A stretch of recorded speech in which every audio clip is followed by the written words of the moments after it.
Hello vinyl community, how are we all doing? Mr. Boulder here with another video. Today I'm going to talk about what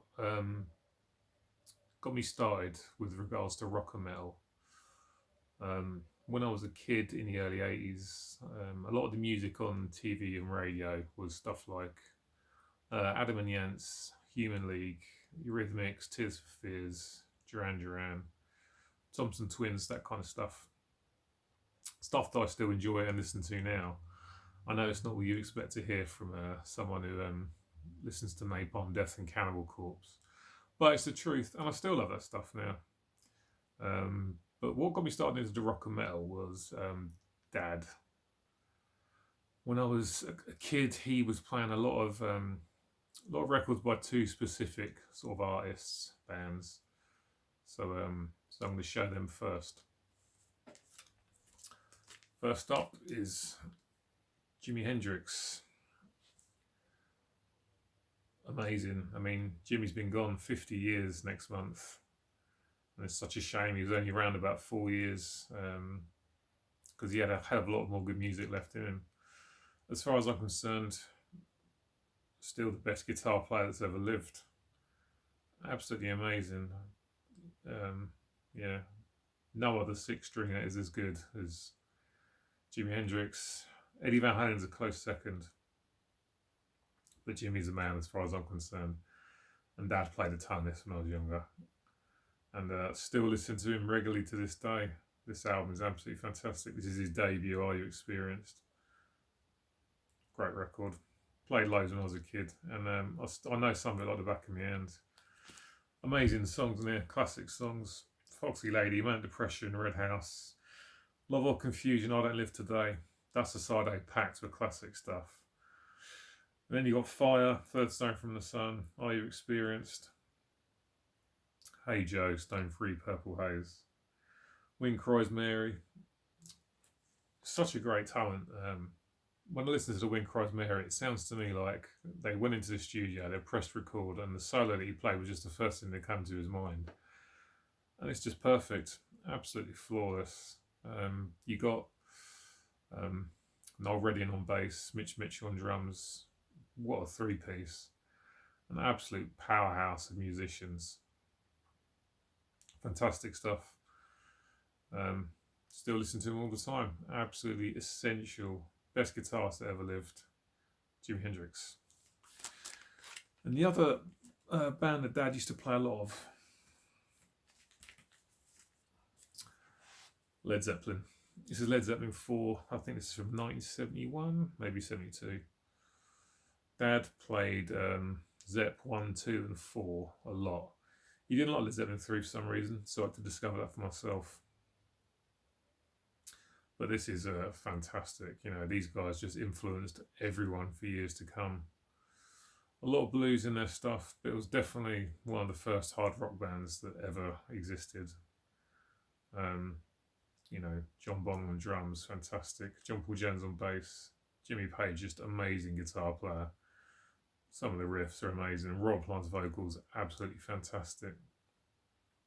An absolute classic band.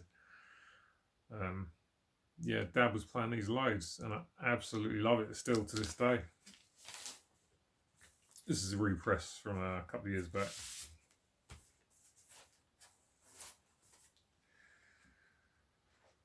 Classic Atlantic Records labels. That looks a bit better, doesn't it?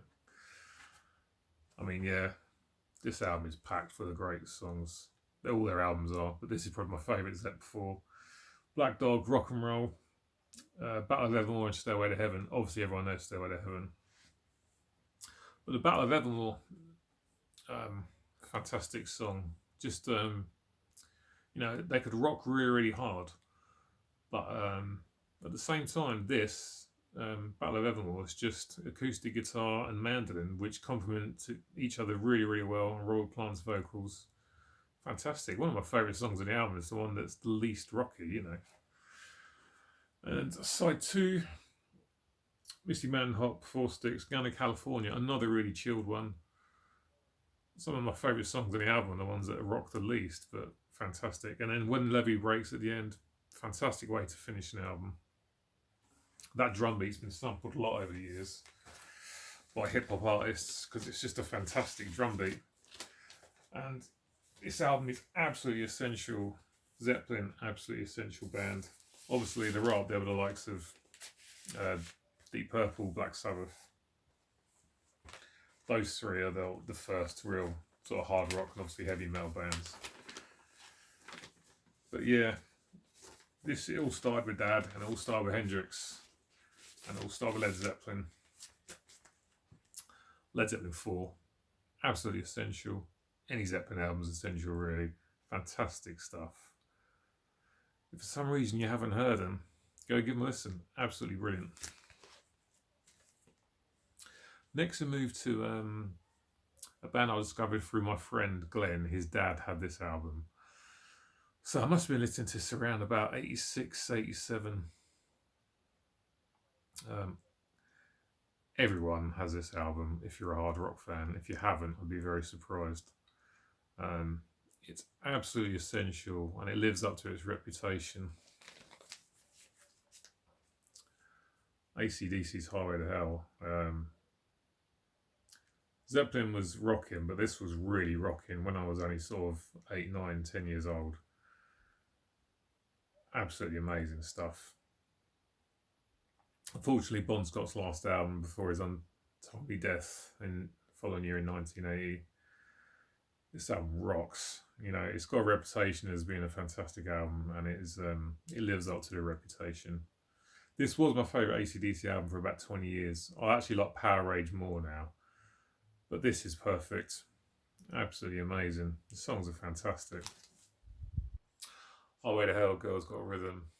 Walk All Over You, Touch Too Much. Beating Around the Bush. What an amazing guitar riff that is.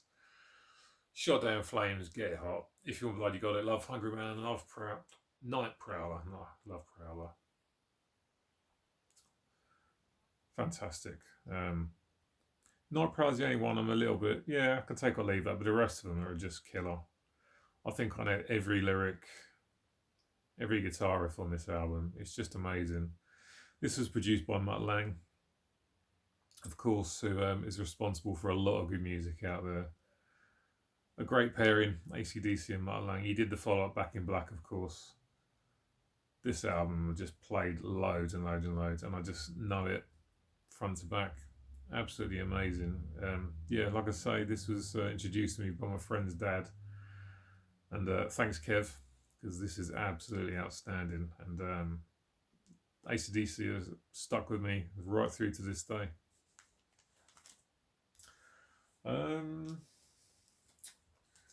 Next up, again, my friend's dad. Absolute classic. Iron Maiden's Number of the Beast. He had this on cassette, I remember. The cassette was proper bright white. First Maiden album I heard. This, to me, starts off a run of 5 absolutely outstanding studio albums from Iron Maiden. I like the Di'Anno era stuff, but for me, the Bruce stuff is definitely the best. Absolutely outstanding. Yeah, when I was about 8, 9 years old was when I first heard this, and this was taking up the notch from AC/DC. Killer stuff. Bruce Dickinson on vocals, sounds amazing. Adrian Smith, Dave Murray on guitars, Steve Harris obviously, and Clive Burr, his last album. Absolutely essential. I played this so much, and again, it's one of those albums where I just know every word, know every guitar riff, every drum fill. Amazing stuff. Invaders often gets talked about as like one of the weakest songs on the album, and I couldn't disagree more. I think it's absolutely brilliant. I absolutely love it. Children of the Damned, a fantastic song. I don't think it gets talked about enough as it should, but it's a fantastic song. The Prisoner, 22 Acacia Avenue, obviously the title track. Everyone knows the title track. Everyone knows the song after that, Run to the Hills. Gangland, probably the weakest song on the album. I still enjoy it. Closes with obviously Hallowed Be Thy Name. Absolutely essential Iron Maiden song. Fantastic, epic. what a way to close an album. When you're 8, 9 years old and you hear this, it just blows your mind, and it's just amazing. But as far as I'm concerned, everything Maiden did from 1982 to 1988 was absolutely outstanding. Killer stuff. And yeah, still love Maiden these days, obviously. Up next is a couple of albums that me and my brother got. I think it was for Christmas 1987. We both got Walkmans.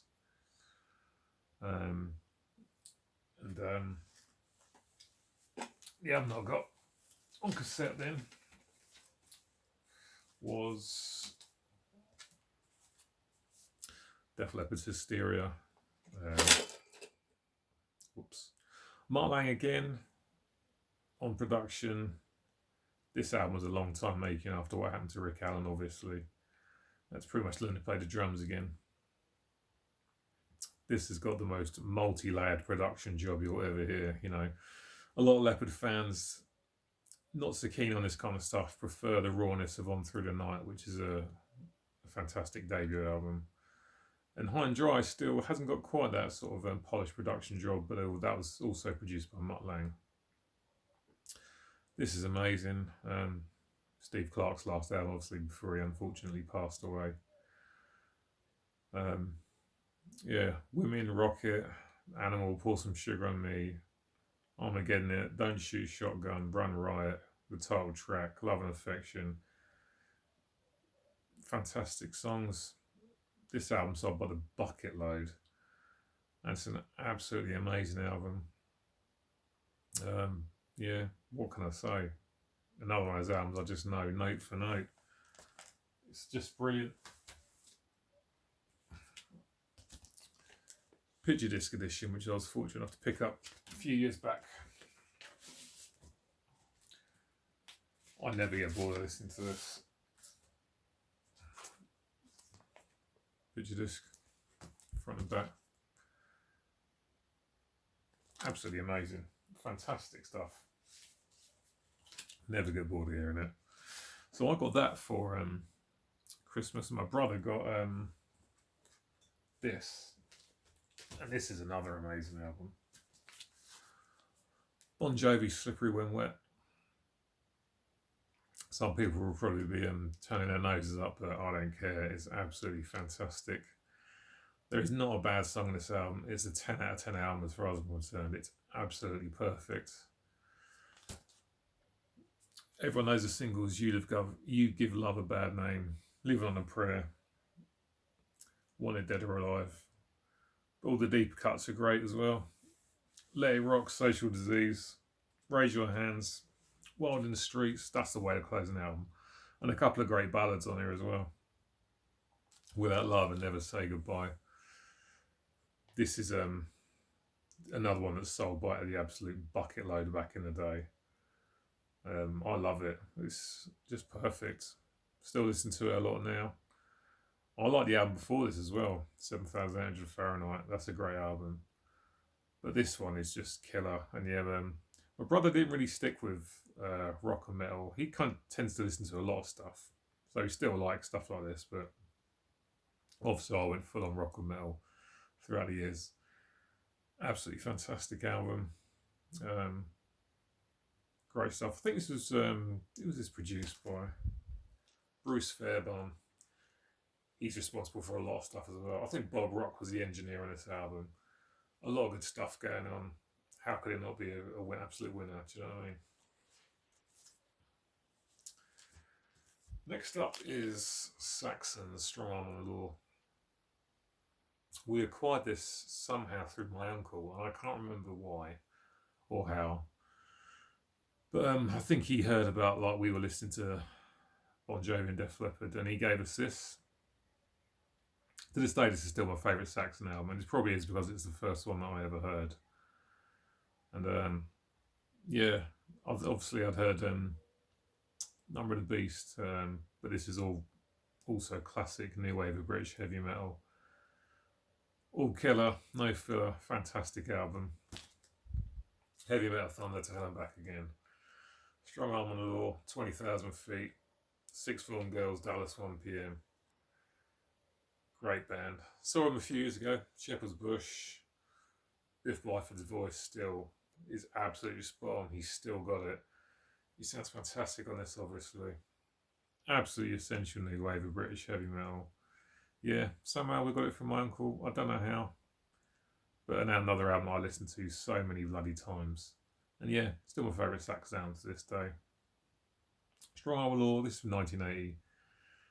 Made a big impact on me back in the day.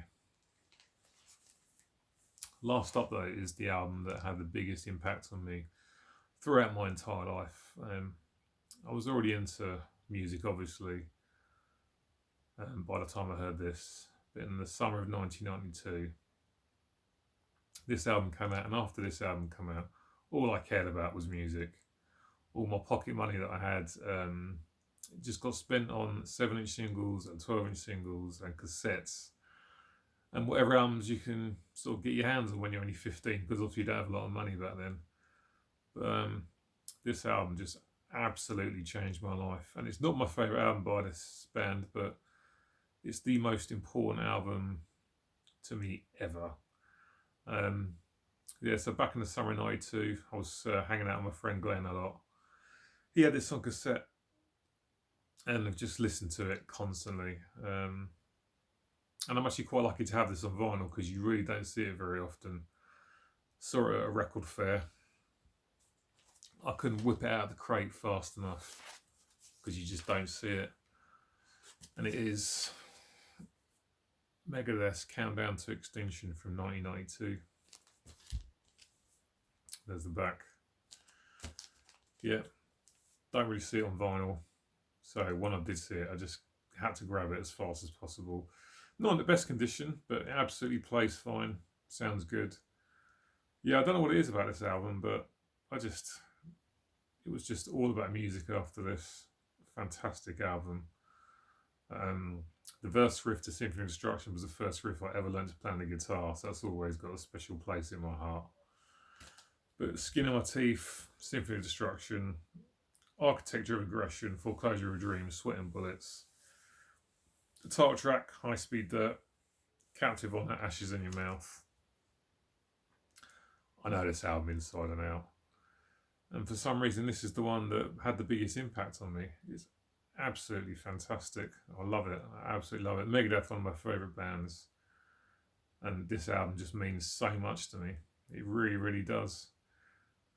It's responsible for me spending a lot of money over the years, because it's what really made me really, really get into music. And it's been my biggest passion ever since, and that's 28 years ago now. So yeah, Megadeth's Countdown to Extinction from 1992. This is like their Black album, you know. A lot of thrash bands have slowed it down back in the early 90s. Obviously Metallica with the Black album. Testaments of Rituals, much more sort of slowed down album as well. Not their best album, but so important to me. And I'm really glad to have it on vinyl in the collection, because it's pretty sparse. You don't really see it very often. So yeah, that's the albums and the bands and the artists that were important to me and what got me started in rock and metal. A lot of good stuff. I hope you guys enjoy this stuff as well. If you're not familiar with any of it, I recommend you go check them out. But let's face it, if you haven't heard of AC/DC's Highway to Hell, I'm Maiden's Number of the Beast, you must be living in a cave. Right guys, thank you very much for watching. Thanks to those who have subscribed. Leave a comment, let me know what you think. Yeah, I'll speak to you guys soon. Cheers for watching. Take care. Goodbye guys. See ya. See ya.